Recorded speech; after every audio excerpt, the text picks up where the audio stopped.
नमस्कार। Challenge board में आप सभी का स्वागत है। दोस्तों, मैं हूं विकेश कुमार और आज की इस वीडियो में हम लोग बात करेंगे एनसीईआरटी 10th क्लास के प्रश्नावली 2.4 के प्रश्न संख्या 1 का 2 नंबर। दोस्तों, यदि आप इस चैनल पर नए हैं तो एक लाइक कर दीजिएगा।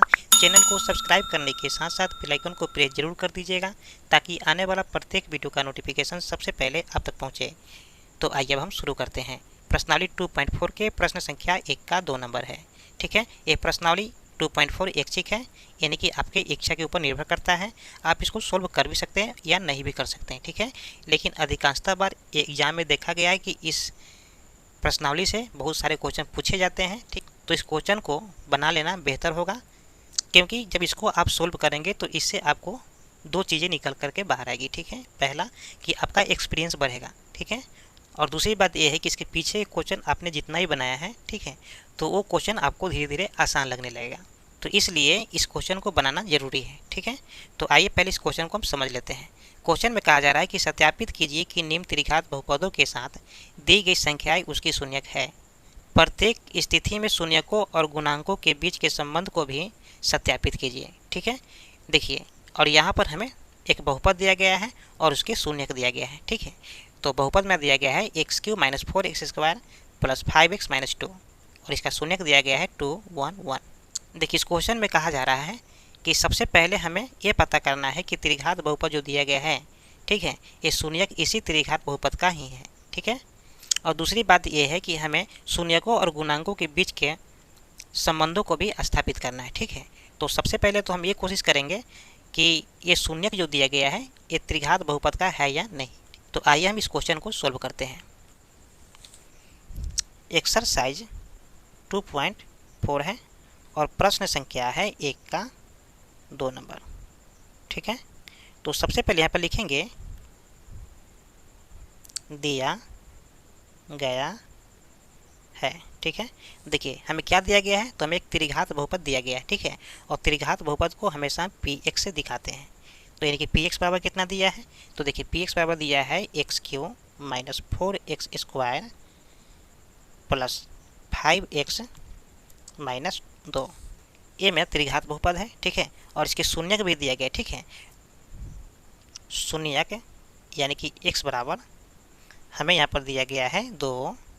ठीक है, फिर दिया गया है 1, फिर दिया गया है 1। ठीक है, तो ये हमें शून्यक दिया गया है और हमें ये पता करना है कि इस त्रिघात बहुपद का ही शून्यक है। ठीक है, इस शून्य को बारी बारी से यहाँ पर रखना होगा। ठीक है, यानी कि सबसे पहले हम 2 का मान इस त्रिघात बहुपद में रखेंगे। ठीक है, और जब 0 आ जाए, यानी कि 0 के बराबर में आ जाए, तो हम कहेंगे कि त्रिघात बहुपद का शून्यक है। ठीक है, इसी तरह से हमको तीनों को रखना है। ठीक है, तो आइए हम रखते हैं, यानी कि px बराबर 0 आना चाहिए। ठीक है, तो यहाँ पर हो जाएगा px बराबर यानी कि x³ - 4x² + 5x - 2।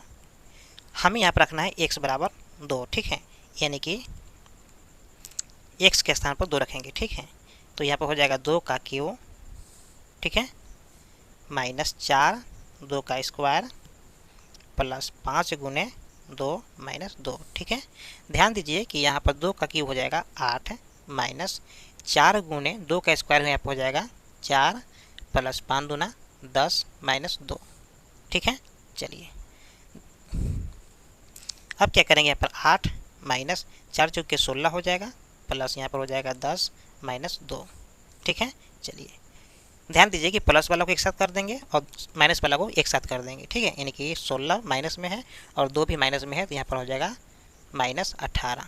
ठीक है, अब दोस्तों प्लस वाले को एक साथ कर लेंगे, यानी कि 8 प्लस में है और 10 प्लस में है। ठीक है, तो 8 और 10 हो जाएगा 18। ठीक है, और 18 माइनस में है और 18 प्लस में है, तो यहाँ पर घट करके आ जाएगा 0। ठीक है, चलिए अब दोस्तों क्या करेंगे कि अब x का मान रखेंगे 1। ठीक है, तो पहले px का मान लिख लेते हैं, यानी कि यहाँ पर हो जाएगा px बराबर x³ - 4x² + 5x - 2। ठीक है, अब हमें x के स्थान पर रखना है 1। ठीक है, तो यहाँ पर लिखेंगे 1 बराबर, देखिए x³ है यानी कि x का मान 1 है, तो 1 का हम क्यूब कर देंगे, -4 × x² है, यानी कि x का मान है 1, तो 1 का स्क्वायर कर देंगे, प्लस 5 × 1 कर देंगे -2। ठीक है, अब इसको हम सोल्व कर लेंगे। 1 का क्यूब कितना हो जाएगा, 1 हो जाएगा, 4 गुने 1 का स्क्वायर 1 हो जाएगा, प्लस 5 में गुना करेंगे 1 से तो यहाँ पर आ जाएगा 5 माइनस 2। ठीक है, अब यहाँ पर हो जाएगा 1 माइनस 4 में गुना करेंगे 1 से तो यहाँ पर आ जाएगा 4 प्लस 5 माइनस 2।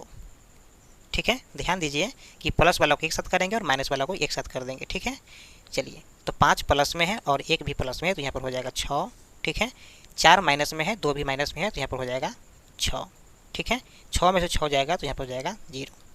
ठीक है, तो हम यहाँ पर x के मान 1 रखे थे, फिर हम रखेंगे x के मान 1। ठीक है, तो पहले px का मान लिख लेते हैं। तो px बराबर हो जाएगा x³ minus 4x square plus 5x minus 2। ठीक है, चलिए हमें x बराबर रखना है फिर से 1। ठीक है, यानी कि p1। चलिए अब x के स्थान पर रखेंगे 1 तो यहाँ पर 1³ हो जाएगा माइनस 4 गुने 1 से है तो यहाँ पर 1 का स्क्वायर कर देंगे प्लस 5 गुने 1 कर देंगे माइनस 2 कर देंगे। ठीक है, अब दोस्तों क्या करेंगे कि 1 का क्यू क्या होता है, 1 होता है, माइनस 4 गुने 1 का स्क्वायर कितना हो जाएगा 1 प्लस 5 में गुना करेंगे 1 से तो यहाँ पर आ जाएगा 5 माइनस 2। फिर यहाँ पर हम लिखेंगे 1 माइनस 4 में गुना करेंगे 1 से तो यहाँ पर हो जाएगा 4 प्लस 5 माइनस 2। ठीक है, चलिए अब दोस्तों क्या करेंगे कि 5 प्लस में है और 1 भी प्लस में है तो क्या करेंगे यहाँ 6 हो जाएगा, और 4 भी माइनस में है, 2 भी माइनस में है तो यहाँ पर हो जाएगा 6, यानी कि यहाँ भी आ गया 0। ठीक है, आप देख पा रहे हैं कि हम x के मान रखने पर हमें प्रत्येक की स्थिति में 0 आया है। ठीक है, प्रत्येक की स्थिति में 0 आया है तो हम यहाँ पर लिखेंगे बहुपद x³ minus 4x square plus 5x minus 2 का शून्यक 2 1 1। ठीक है, ठीक है, चलिए अब हमें ये पता चल गया कि त्रिघात बहुपद के साथ में जो शून्यक दिया था वो शून्यक इसी त्रिघात बहुपद का है। ठीक है, तो अब हम यहाँ से करेंगे सत्यापित। ठीक है, चल सत्यापित।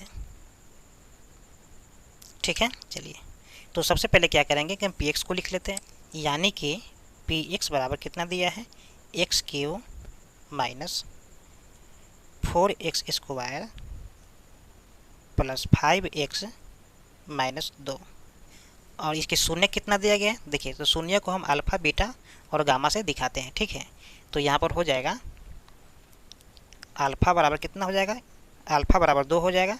ठीक है, बीटा बराबर कितना हो जाएगा 1 हो जाएगा, और गामा बराबर हो जाएगा 1। ठीक है, तो सत्यापित करने से पहले हम कुछ समझ लेते हैं। ठीक है, ध्यान दीजिए, त्रिघात बहुपद का 3 शून्यक होता है। ठीक है, तो एक होता है अल्फा, ठीक है, और दूसरा होता है बीटा और तीसरा होता है गामा। तो इन तीनों शून्यक का 3 फार्मूला होता है। ठीक है, तो पहला फार्मूला होता है शून्यकों का योगफल, यानी कि alpha plus beta plus gamma. ठीक है, तो alpha plus beta plus gamma का फार्मूला होता है -b/a। ठीक है, ये मेरा पहला फार्मूला है, और दूसरा फार्मूला है शून्यकों का गुणनफलों का योग। ठीक है, यानी कि alpha into beta plus beta into gamma plus gamma into alpha. ठीक है, और इसका फार्मूला होता है c/a। तीसरा फार्मूला है शून्यकों का गुणनफल। ठीक है, यानी कि अल्फा गुने बीटा गुने गामा। ठीक है, और इसका फार्मूला होता है -d/a। ठीक है, देखिए -b c -d। ठीक है, तो इस फार्मूला को हमको याद रखना है और इसमें हम इसको यूज करेंगे। तो 1 नंबर में लिखेंगे शून्यकों का योगफल। ठीक है, देखिए शून्यकों का योगफल का मतलब हो गया alpha plus beta plus gamma. ठीक है, और इसका फार्मूला होता है -b/a। सबसे पहले त्रिघात बहुपद का व्यापक रूप समझ लीजिए। ठीक है, तो इसका व्यापक रूप होता है ax³ plus bx square plus cx plus d। इसका व्यापक रूप होता है, यानी कि a यहाँ पर कुछ नहीं तो 1 है। ठीक है, तो इस a के बराबर में 1 हो जाएगा, b के स्थान पर यहाँ पर 4 है, और सी के स्थान पर यहाँ पर 5 है और डी के स्थान पर यहाँ पर -2 है। ठीक है, चलिए तो क्या करेंगे हम, अल्फ़ा बीटा और गामा का मान दिया हुआ है तो हम यहाँ पर बैठा लेंगे। ठीक है, यानी कि अल्फ़ा का मान दिया है 2, बीटा का मान है 1 तथा गामा का मान है 1। ठीक है, बराबर -b/a है। ठीक है, यानी कि b का स्थान पर कितना है, -4। देखिए -4 बट्टा में कितना है a, तो देखिए a का स्थान पर कुछ नहीं तो 1 है, तो यहाँ पर 1 लिख देंगे। अब दोस्तों क्या करना है कि 2 और 1 3 हो गया, 3 और 1 4 हो गया। ठीक है, 4 बराबर देखिए माइनस माइनस प्लस हो जाएगा, यानी कि प्लस में 4। ठीक है, और बट्टा को हम नहीं भी लिख सकते हैं। ठीक है, तो इस तरह से ये मेरा बराबर आ गया। चलिए अब हम दूसरे फार्मूला की बात कर लेते हैं, यानी कि 2 नंबर में लिखना है हमको शून्यकों के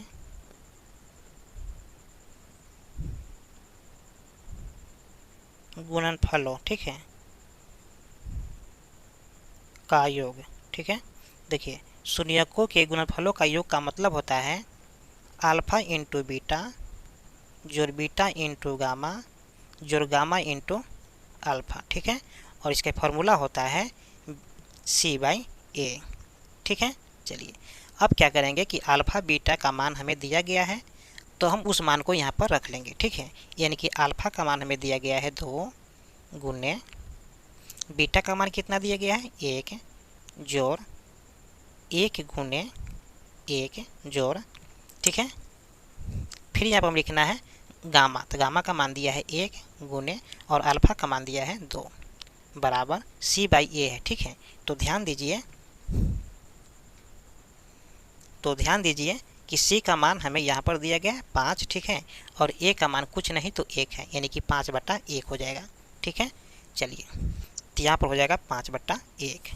अब क्या करेंगे, इसको हम सोल्व कर लेंगे, यानी कि 2 में गुना करेंगे 1 से तो यहाँ पर आ जाएगा 2 प्लस 1 में गुना करेंगे 1 से तो यहाँ पर आ जाएगा 1 प्लस 2 में गुना करेंगे 1 से तो यहाँ पर आ जाएगा 2 बराबर 5/1 हो जाएगा। ठीक है, अब दोस्तों क्या करेंगे, 2 और 1 3 हो जाएगा, 3 और 2 5 हो जाएगा। ठीक है, यानी कि 5 बराबर 5 हो जाएगा और इसके बाटा में जो 1 है हम उसको नहीं लिखेंगे। ठीक है, चलिए तो इस तरह से ये भी बराबर आ गया। ठीक है, अब 3 नंबर की बात करेंगे हम, तो यहाँ पर हो जाएगा